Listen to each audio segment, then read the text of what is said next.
E aí, gente, bora falar um pouquinho mais sobre Minas? Sobre o que escrever na sua carta?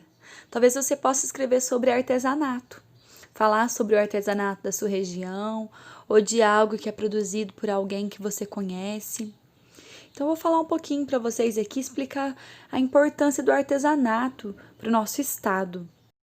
A valorização e a demanda cada vez maior dos artigos artesanais pelo turismo, né, tem proporcionado importantes transformações na atividade artesanal, desde a produção do artesanato até o modo de vida e as características físicas dos locais onde são produzidos. O artesanato, além de construir uma prática cultural da arte popular, ele tem se colocado cada vez mais como uma alternativa de renda para os artesãos. Eu tive a oportunidade de conhecer a Oficina de Agosto, que é um coletivo de artistas que fica num local muito agradável de se visitar. O artista e idealizador é Totti. Ele tem uma trajetória e uma visão bem interessante da arte e do papel, o impacto que a arte tem na sociedade. Eu vou deixar algumas imagens aqui de quando eu fui visitar lá. Eu acho muito interessante porque fica em Minas e é um espaço para arte contemporânea muito interessante. Minas respira artesanato, né? Nós vamos ver artesanato com cerâmica,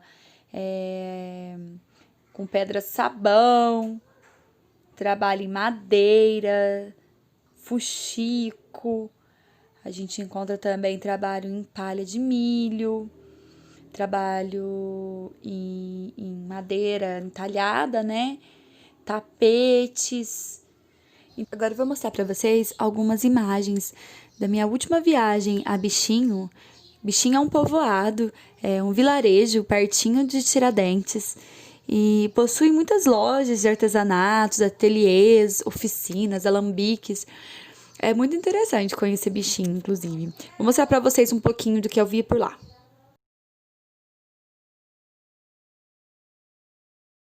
Vale a pena também eu mostrar para vocês aqui a Casa Torta. Ela foi idealizada pelo casal de atores Renata Maia e Luga Telli. Surgiu da vontade de criar uma sede para a companhia de teatro deles. E aí eles migraram lá para Bichinho, né? E o prédio ele foi desenhado por um cenógrafo local, construído por artesãos. O objetivo era criar um espaço diferente, algo mais parecido com um cenário, onde se pudesse brincar com o lúdico e com a fantasia, resgatar a criança interior de cada um. É um local muito bem visitado lá em Bichinho.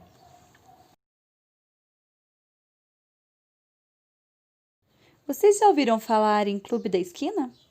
É um dos movimentos mais importantes da música brasileira e que marcou gerações e influenciou vários artistas. Os integrantes Milton Nascimento, Flávio Venturani, Lô Borges e Beto Guedes. Eles misturavam diferentes estilos e entre bossa nova, jazz, elementos do rock and roll e da música folclórica. E você sabia que essa galerinha aí, ó, tudo de Minas? E para quem gosta de uma pegada de rock and roll, ó, o começo da década de 90 em Minas Gerais foi marcado pelo surgimento de bandas que misturavam rock ao estilo musical reggae e estilos brasileiros como samba, maracatu, baião e entre outros, que foi o caso da banda do Skank. Já ouviram falar?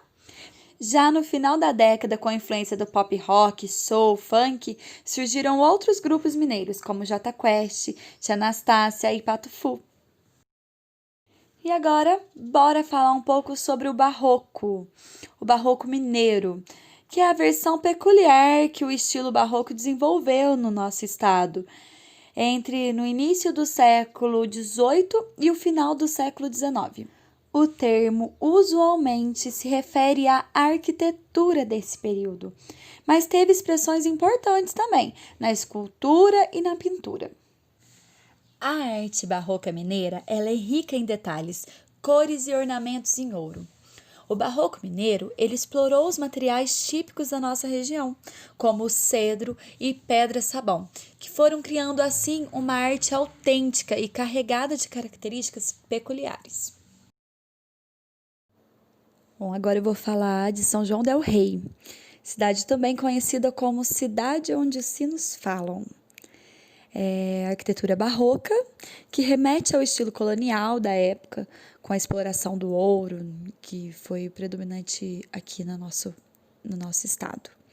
Século XVIII, é uma cidade que exala arte, cultura e história. Cidade natal do ex-presidente que nem chegou a tomar posse, Tancredo Neves. Lá eles construíram um memorial para ele, mas a cidade possui também muitos museus, diversas manifestações culturais que realizadas nas ruas, entre pontes e chafarizes, transportando todos os turistas a uma viagem ao passado totalmente. E agora vocês podem observar a igreja de São Francisco de Assis, que também é referência da arquitetura religiosa colonial. Ela foi construída em 1774 a 1810. Possui desenhos e traços do Aleijadinho e algumas modificações de Francisco Lima Cerqueira.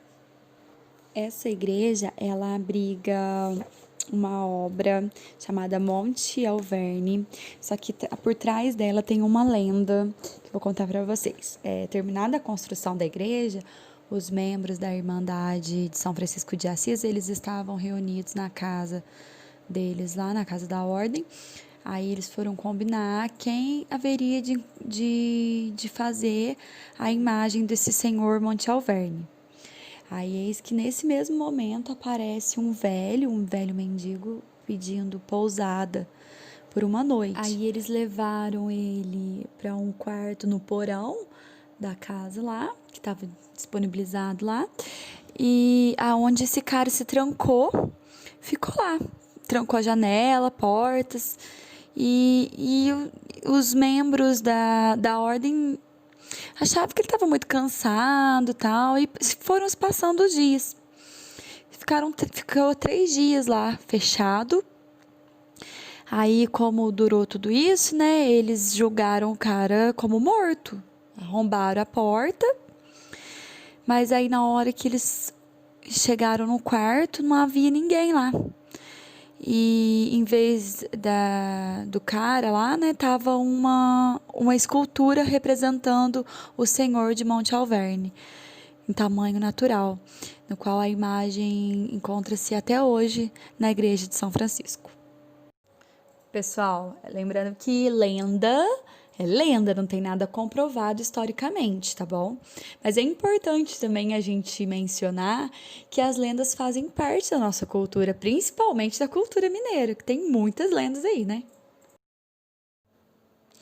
Tem a estação ferroviária, que é um ponto culminante do passado em São João del Rei, que por meio de uma legítima Maria Fumaça leva os turistas à cidade vizinha, que é Tiradentes.